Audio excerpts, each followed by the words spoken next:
Hello student, welcome back to my YouTube channel Shubham lecturer में आपका बहुत बहुत स्वागत है। मैं नरेंद्र सर। आज 12th केमिस्ट्री के कुछ महत्वपूर्ण क्वेश्चन को लेकर आए हैं जो आपके परीक्षा के दृष्टि से बहुत ही इंपॉर्टेंट हैं, जो बार बार रिपीट होने वाले क्वेश्चन हैं। ठीक, 2023 बोर्ड पेपर जो देना चाह रहे हैं स्टूडेंट्स, उनके लिए यह क्वेश्चन बहुत ही इंपॉर्टेंट है। एक से बढ़कर एक क्वेश्चन आपको मिलेंगे। ठीक है, तो आप वीडियो को लास्ट तक जरूर देखिएगा स्टूडेंट्स। आइए शुरू करते हैं हम 12th केमिस्ट्री के कुछ महत्वपूर्ण क्वेश्चन का सीरीज को। इस वीडियो में हम लोग स्टार्ट करते हैं। ओके, चलिए स्टार्ट कर रहे हैं। तो आपके सामने स्क्रीन बोर्ड पर फर्स्ट क्वेश्चन क्या दिख रहा है? किसी शुद्ध विलायक में अवाष्प ये रहेगा। अवाष्पशील विलेय पदार्थ को घोलने पर विलयन का क्वथनांक क्यों बढ़ जाता है? दरअसल बात यह है कि जब हम मान लीजिए कोई ये विलयन है, मान लीजिए कोई विलयन है, ध्यान से देखिएगा इन क्वेश्चन को, बहुत ही इंपॉर्टेंट है। अगर ये लॉजिक आपको समझ में आ गई तो रट्टा मारने की कोई आवश्यकता नहीं है। ठीक है, अगर आपको लॉजिक समझ में आ रहा है, ठीक है, तो आपको क्या होगा, रट्टा मारने की आवश्यकता नहीं है। तो कोई विलयन है मान लीजिए, ठीक, अब इस विलयन में कोई अवाष्पशील क्या डाल दें, अवाष्पशील पदार्थ डाल देते हैं जो वाष्पित ना हो। अवाष्पशील का मतलब क्या होता है? अवाष्पशील विलेय का मतलब होता है जो वाष्पित ना हो। ठीक है, अवाष्पशील का मतलब क्या होता है? जो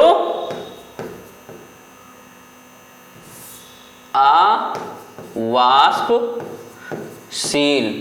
अवाष्पशील का मतलब होता है जो वाष्पित ना हो। ठीक, तो जब कोई ऐसा विलेय को डालते हैं, किसी ऐसे मटेरियल को डालते हैं, किसमें डालते हैं, किसी विलयन में डाल देते हैं, तो उसका क्वथनांक क्यों बढ़ जाता है? क्योंकि जितनी भी एनर्जी होती है अवाष्पशील विलेय पदार्थ उसको क्या कर लेता है, ले लेता है, कैच कर लेता है। ठीक है, तो तापमान क्या होता है, अंदर का घट जाता है। तो घट जाएगा तो हमें और ताप देना पड़ेगा, इसलिए क्या होता है, क्वथनांक इसलिए बढ़ जाता है, इसलिए हमें क्वथनांक को बढ़ाना पड़ता है। ठीक, अगर वो वाष्पशील होता तो वाष्पशील ऊपर उड़ जाता तो कुछ कम बढ़ाना पड़ता, लेकिन अवाष्पशील विलेय पदार्थ है तो क्या करता है, विलयन के टेम्परेचर को खींच लेता है, या यूं कहिए कि जो अवाष्पशील विलेय होता है वो क्या करता है, वो भी गर्म हो जाता है। ठीक, क्या होता है, वो भी गर्म होता है। जब क्वथनांक बढ़ेगा तो वो भी गर्मी से क्या होगा, गर्म होगा। इसलिए क्या होता है, विलय का क्वथनांक बढ़ जाता है, पदार्थ घोलने पर विलयन का क्वथनांक बढ़ जाता है। ठीक, आइए क्वेश्चन पे चलते हैं। क्योंकि अवाष्पशील विलेय पदार्थ को विलायक में घोलने पर विलयन का वाष्प दाब विलायक की तुलना में कम हो जाता है। अब देखिए वाष्प दाब तो कम ही होगा। ठीक, जैसे अवाष्पशील विलेय पदार्थ मिलेगा तो क्या होगा, वाष्प दाब विलायक की तुलना में कम हो जाता है, जिससे विलयन के वाष्प दाब का वायुमंडलीय दाब के बराबर करने के लिए और अधिक ताप की आवश्यकता होती है। जाहिर सी बात है, जब क्या होता है, वायुमंडलीय दाब के बराबर करने के लिए हमें और ताप की आवश्यकता होती है नीचे से, तो जब और ताप की आवश्यकता होगी तो जाहिर सी बात है क्वथनांक बढ़ेगा। वही लॉजिक वही है जो हम बताए हैं। ठीक, अगर ऐसे याद करते हो फिगर की दृष्टि से तो आपको तुरंत लर्न हो जाएगा। ओके, चलिए नेक्स्ट क्वेश्चन देखते हैं स्टूडेंट। देखिएगा, बर्फ पर नमक छिड़कने से बर्फ जल्दी गलती है, क्यों? देखिए, जो ध्रुवीय प्रदेशों में रहते हैं, ठीक है, जो ध्रुव वाले क्षेत्रों में रहते हैं, उष्णकटिबंधीय में रहते हैं, वहां जैसे कुछ क्षेत्र होता है गर्मी वाला होता है, कुछ ठंडी वाला होता है। ठीक, तो क्या होता है, जैसे मान लीजिए बर्फबारी ज्यादा हो जाए, कहीं कहीं बर्फबारी ज्यादा मात्रा में होती है। ठीक, तो उन क्षेत्रों में सड़कें वगैरह सब क्या होती हैं, बर्फ से ढक जाती हैं, घर क्या होते हैं, बर्फ से ढक जाते हैं। तो वहां क्या किया जाता है, वहां नमक का छिड़काव किया जाता है। किसका छिड़काव? नमक का छिड़काव किया जाता है, ताकि बर्फ जल्दी से गल जाए। क्या हो, बर्फ जल्दी से गल जाए। नहीं तो क्या होगा, जब गर्मी पड़ेगी तब बर्फ धीरे धीरे क्या होगा, गलेगा। जब इन्वायरमेंट वायुमंडलीय जो ताप है, ठीक, वायुमंडल का ताप जब गर्म होगा, वातावरण का ताप जब गर्म होगा, तब बर्फ पिघलने लगेगी। और क्या होगा, अगर हम नमक छिड़काव कर देते हैं तो क्या होता है, तुरंत तेजी से, कह लीजिए तुरंत ना कहिए, तेजी से बर्फ क्या होता है, पिघलने लगता है। ठीक, क्यों होता है ऐसा, देखिएगा क्या कारण है। नमक मिलाने पर बर्फ का गलनांक कम हो जाता है। क्या होता है, नमक मिलाने पर बर्फ का जो गलनांक होता है वो कम हो जाता है, परंतु वातावरण का तापक्रम अधिक ही रहता है। जब बर्फ का गलनांक कम होगा, वातावरण का तापमान उतना ही रहता है, तो क्या होता है, बर्फ जल्दी पिघलने लगती है। यही कारण होता है कि नमक छिड़कने से बर्फ जल्दी गलती है। ठीक, ओके, नोट कर लिए। चलिए नेक्स्ट क्वेश्चन। ये क्वेश्चन 2 नंबर में आपके क्वेश्चन पेपर में बार बार पूछे गए हैं, कई बार ये क्वेश्चन रिपीट हुआ है। और यही नहीं, आपका जो ये क्वेश्चन है ये हर जगह, हर कंपटीशन में भी पूछा जाता है। तो वहां केवल इतना पूछा जाएगा, बर्फ पर नमक छिड़कने से बर्फ जल्दी पिघलती है, क्यों? क्योंकि बर्फ का गलनांक कम हो जाता है। बस इतना आंसर बहुत है, पर्याप्त है वहां के लिए। आपके बोर्ड पेपर के लिए तो इसको लिखना ही पड़ेगा, परंतु वातावरण का तापक्रम अधिक ही रहता है। लेकिन वहां क्या होता है, मिलाने पर बर्फ का गलनांक कम हो जाता है, बस इतना ही लिखना रहता है। चलिए स्टूडेंट नेक्स्ट क्वेश्चन चलते हैं। देखिए नेक्स्ट क्वेश्चन हमारा क्या है, नेक्स्ट क्वेश्चन है परासरण क्रिया के कोई 2 उदाहरण लिखिए। क्या है, परासरण क्रिया के कोई 2 उदाहरण लिखिए। तो उससे पहले हम जानते हैं परासरण क्रिया क्या होता है। ये देखिए यहां लिखा है परासरण क्रिया क्या होता है। ठीक, तो परासरण एक अर्धपारगम झिल्ली से होकर एक शुद्ध विलायक से विलयन में, क्या होता है, शुद्ध विलायक से विलयन में अथवा एक तनु विलयन से सांद्र विलयन में विलायक का स्वतः प्रवाह परासरण कहलाता है। क्या होता है, जो विलायक होता है विलयन में स्वतः जो जाता है, ठीक है, स्वतः प्रवाह होता है। यदि विलायक का कंसंट्रेशन ज्यादा है तो क्या होता है, विलयन में स्वतः प्रवाह क्या कहलाता है, परासरण कहलाता है। परासरण दाब का व्यंजक क्या होता है, Pb बराबर nRT। ठीक, और P बराबर स्मॉल p बराबर n/VRT। ठीक, और V बराबर क्या हो जाएगा, इसे हम कैपिटल C सांता को देखेंगे तो CRT।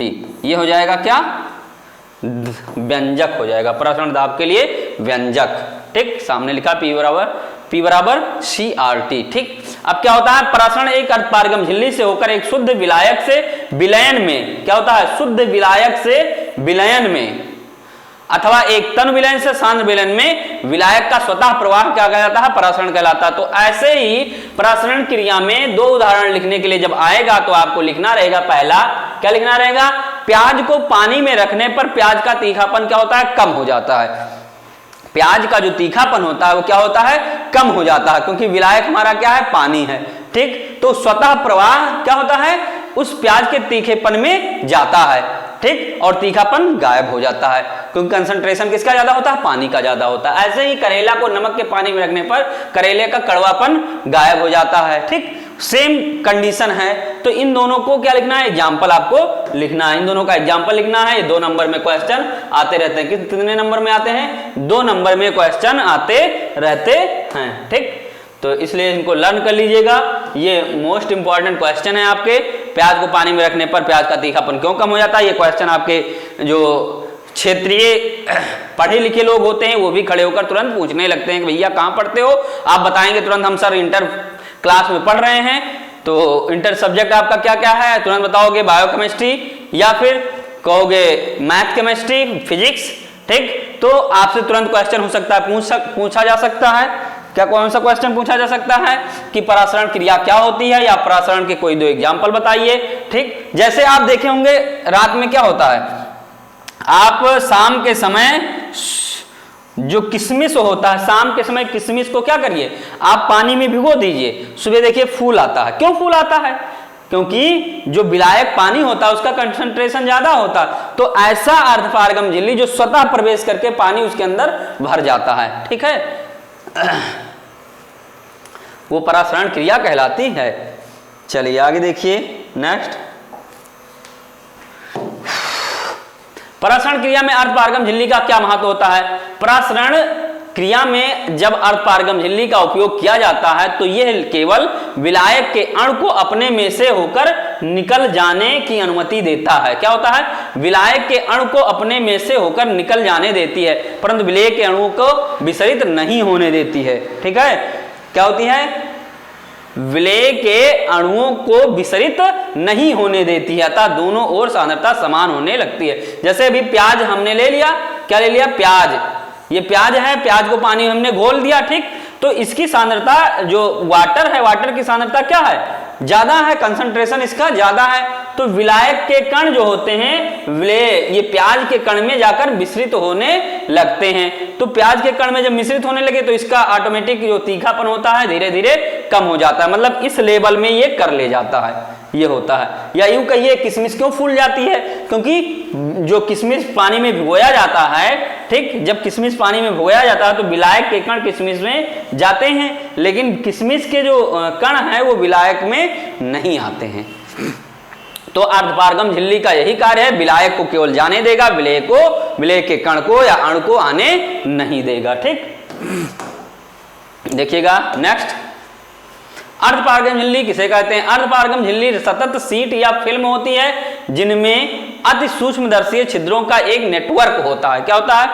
अति सूक्ष्मदर्शीय छिद्रों का एक नेटवर्क होता है। कुछ विलायक जैसे जल के अणु इन छिद्रों से गुजर सकते हैं, परंतु विलेय के कण बड़े अणुओं का गमन बाधित होता है। जैसे अभी आप ले लीजिए, ये स्किन है, इस स्किन को निकाल दीजिए और इसका स्टेन कर दीजिए। स्टेन कर, क्योंकि इसमें रोए होते हैं, बाल होते हैं, बाल हमें पता है होल होता है, ठीक है, अगर बाल को निकाल दिया है तो होल हो जाएगा। तो इसको एकदम महीन झिल्ली नुमा कर दिया जाए तो ये भी एक अर्धपारगम की तरह अर्धपारगम की भांति कार्य करने लगता है। इसी को जंतु झिल्ली भी कहा जाता है। जंतुओं के द्वारा जो स्किन निकाला जाता है उसको स्टेन किया जाता है, सफाया जाता है, ठीक, तो वो भी जंतु झिल्ली ही होता है। तो इन छिद्रों से गुजर सकते हैं, परंतु विलेय के से बड़े अणुओं का गमन बाधित है। विलेय के जो बड़े अणु होते हैं वो क्या होंगे? अर्धपारगम झिल्ली से बाहर नहीं आ पाएंगे। ठीक, क्लियर हुआ? अर्धपारगम झिल्ली किसे कहते हैं? क्लियर हो गया। अर्धपारगम झिल्ली सतत सीट या फिल्म होती है जिनमें अति सूक्ष्मदर्शीय छिद्रों का एक नेटवर्क होता है, मतलब बहुत छोटे छोटे सूक्ष्म छिद्र पाए जाते हैं। कुछ विलायक जैसे जल के अणु इन छिद्रों से गुजर जा सकते हैं, लेकिन विलेय के बड़े अणु इस छिद्र से गुजर नहीं सकते हैं। यह होता है अर्धपारगम झिल्ली। किसी विद्युत अपघट्ट के जलीय विलयन में जल मिलाने पर विशिष्ट चालकता पर क्या प्रभाव पड़ता है? नेक्स्ट क्वेश्चन जो हमारा है आपके सामने देखिएगा, नेक्स्ट क्वेश्चन क्या है? किसी विद्युत अपघट्ट के जलीय विलयन में जल मिलाने पर विशिष्ट चालकता पर क्या प्रभाव पड़ता है? ठीक है, अब विशिष्ट चालकता पर क्या प्रभाव पड़ेगा? जब जलीय विलयन में जल मिलाएंगे, ठीक, जो कोई विद्युत अपघट्ट है बढ़िया चालकता दे रहा है, लेकिन जब हम गए उसमें फिर से मिला दिए पानी तो चालकता जाहिर सी बात हमारी क्या होगी? थोड़ा कम हो जाएगी। ठीक, समझ रहे हो बात को? जैसे आप कंसंट्रेशन के हिसाब से नमक और पानी का विलयन लिए हैं, ठीक, कंसंट्रेशन के अनुसार नमक और पानी का विलयन लिए हैं। अब उसमें से हम एक वायर को लगा देते हैं, हमारा करंट बढ़िया से फ्लो कर रहा है, लेकिन यदि हम उसमें जाकर पानी मिला देते हैं तो हमारी चालकता कम होगी कि नहीं कम होगी? आयनों की संख्या घट जाएगी, तो आयनों की संख्या जैसे घटेगी हमारी चालकता ऑटोमेटिक घट जाएगी। जाहिर सी बात है। चलिए देखते हैं क्या है। किसी विद्युत अपघट्ट के जलीय विलयन में जल मिलाने पर प्रति इकाई आयतन में आयनों की संख्या में कमी होने के कारण विशिष्ट चालकता क्या होती है? घट जाती है। देखिएगा क्या होता है जब हम पानी को क्या करते हैं, किसी विद्युत अपघट्ट में मिलाते हैं तो जाहिर सी बात है जैसे आयनों की संख्या कमी होगी चालकता हमारी कम हो जाएगी, तो विशिष्ट चालकता हमारी घट जाएगी। जाहिर सी बात है। तो कॉमन सेंस की बात है। आप कुछ क्वेश्चन ऐसे होते हैं जो आपको प्रेजेंस ऑफ माइंड पर डिपेंड करता है। किस पे डिपेंड करता है? Presence of mind. अगर आपके पास प्रेजेंस ऑफ माइंड कार्य कर रहा है तो आराम से कोई क्वेश्चन आप कर सकते हैं। ठीक है, जाहिर सी बात है। अगर आप इत्मीनान से बैठे सोच रहे हैं, तुरंत आपके दिमाग में आएगा हाँ ये चीज ऐसा होना चाहिए। आपको ब्रेन का इस्तेमाल करना चाहिए, दौड़ाना चाहिए, इधर उधर घुमाना चाहिए कि ये ऐसे होगा तो कैसे हो जाएगा। ठीक, बात समझ रहे हो? चलिए आगे देखते हैं। नेक्स्ट हमारा है कोलराउस के नियम को समझाइए। ठीक है, इस नियम के अनुसार अनंत तन्यता पर जब वियोजन पूर्ण होता है तो विद्युत अपघट्ट की तुल्यांकी चालकता में प्रत्येक आयन अपना निश्चित योगदान देता है। क्या होता है?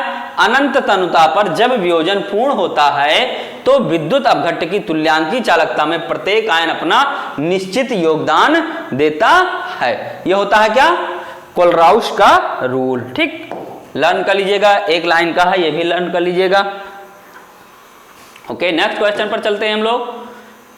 फैराडे के विद्युत अपघटन के द्वितीय नियम को स्पष्ट कीजिए। क्या होता है? द्वितीय नियम को स्पष्ट करने के लिए कह रहे हैं। ठीक, क्या होता है? इस नियम के अनुसार जब विद्युत धारा की समान मात्रा विभिन्न विद्युत अपघट्यों में, ध्यान दीजिएगा, विभिन्न विद्युत अपघट्यों में, जैसे ये है और ये है, विभिन्न विद्युत अपघट्यों में प्रवाहित की जाती है तो इलेक्ट्रोड पर मुक्त मात्राएं तुल्यांकी द्रव्यमान या विद्युत रासायनिक तुल्यांक के समानुपाती होता है।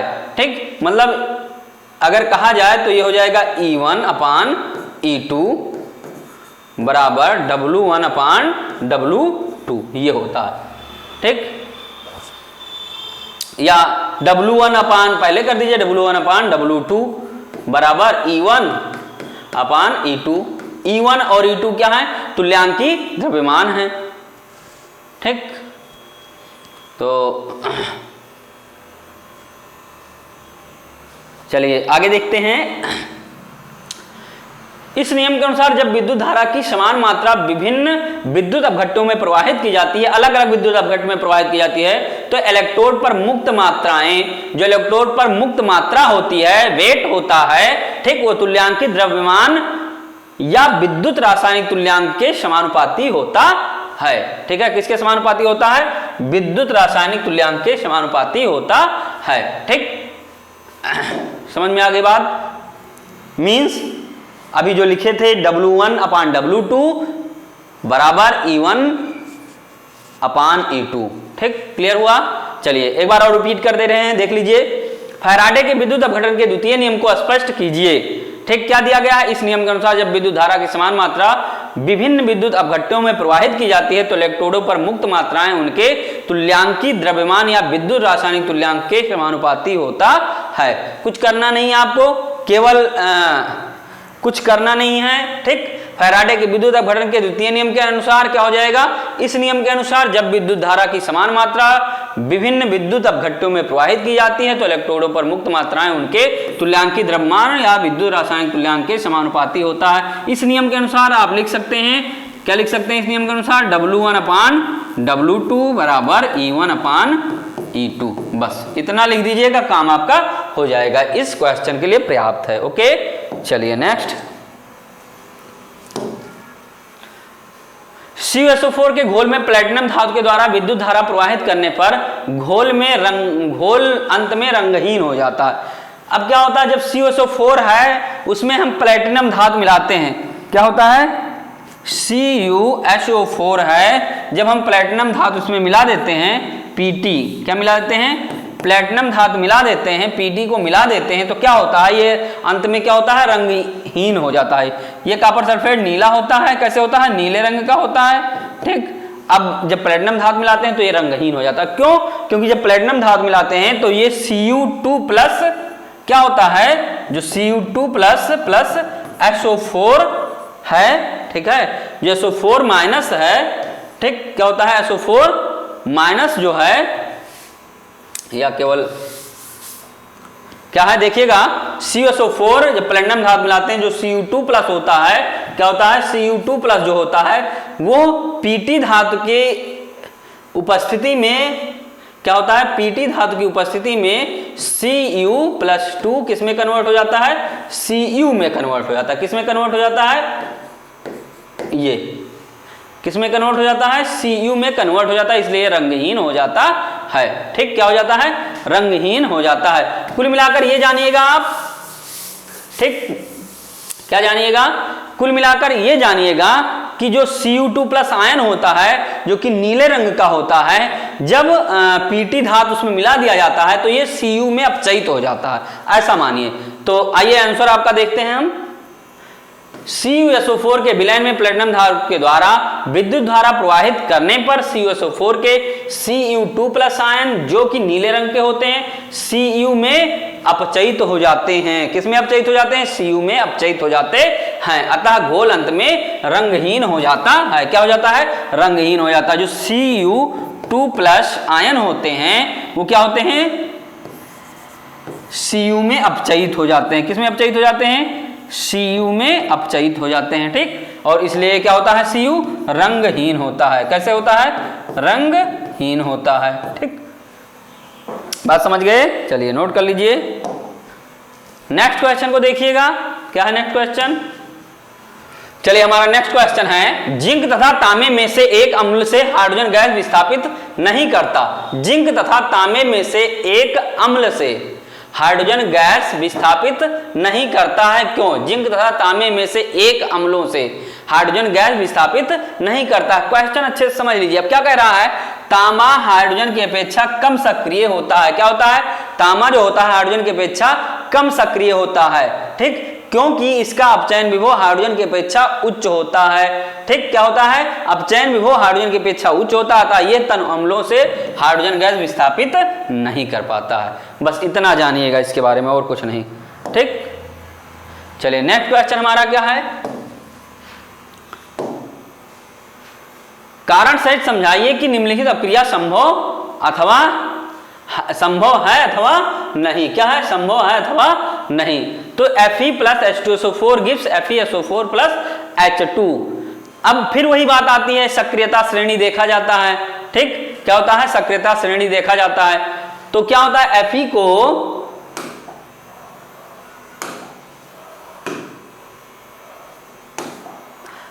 को विद्युत रासायनिक श्रेणी में हाइड्रोजन से ऊपर रखा गया है। क्या होता है? जो Fe हमारा है विद्युत रासायनिक श्रेणी में हाइड्रोजन से ऊपर श्रेणी में रखा गया है। ठीक, कहां रखा गया है? Fe को ऊपर रखा गया है, आयरन। ठीक, अतः Fe H2 से अधिक सक्रिय है। तो H क्या होता है? हाइड्रोजन से अधिक सक्रिय कौन होगा? हमारा Fe, तथा H2SO4 सल्फ्यूरिक अम्ल में से हाइड्रोजन को विस्थापित कर देती है। इसी कारण यह क्रिया संभव है। आप सक्रियता श्रेणी को एक बार पढ़िएगा। अपचयन विभव के अनुसार जो दिया गया है, हाइड्रोजन के जितने भी ऊपर एलिमेंट हैं, तत्व हैं, हाइड्रोजन के ऊपर जितने भी एलिमेंट या तत्व हैं, वो अपने से नीचे के जो धातु हैं उनको अम्लों द्वारा विस्थापित कर दिया जाएगा। ठीक है, वो क्या करेंगे? अम्ल से विस्थापित कर देंगे। जैसे FeH2SO4 है और FeSO4 क्या होगा? हाइड्रोजन गैस बाहर निकल जाएगी, क्योंकि हाइड्रोजन की सक्रियता Fe से कम होती है। तो जाहिर सी बात है हर जगह यही रूल है, जो बड़े होते हैं अपने छोटे को दबा देते हैं, धक्का देकर बाहर कर देते हैं। वही रूल यहां भी लागू होता है। ठीक, जैसे अभी जब आप बायो में पढ़े होंगे, फूड चेन पढ़े होंगे, तो बड़े जीव छोटे जीव को खा जाते हैं, है ना, या उनको धक्का देकर हटा देते हैं, उनके समुदाय से निकाल देते हैं। ऐसे ये भी है, रिएक्शन भी ऐसे है। सक्रियता श्रेणी भी इसी आधार पर बनाई गई है। क्या बनाई गई है? कि जो सक्रियता श्रेणी में उच्च हैं, हाइड्रोजन से ऊपर हैं, वो जब रिएक्शन होगा तो हाइड्रोजन को या हाइड्रोजन से नीचे धातुओं को उनके अम्लों द्वारा विस्थापित कर देते हैं। ठीक, क्लियर हुआ? चलिए आगे देखते हैं।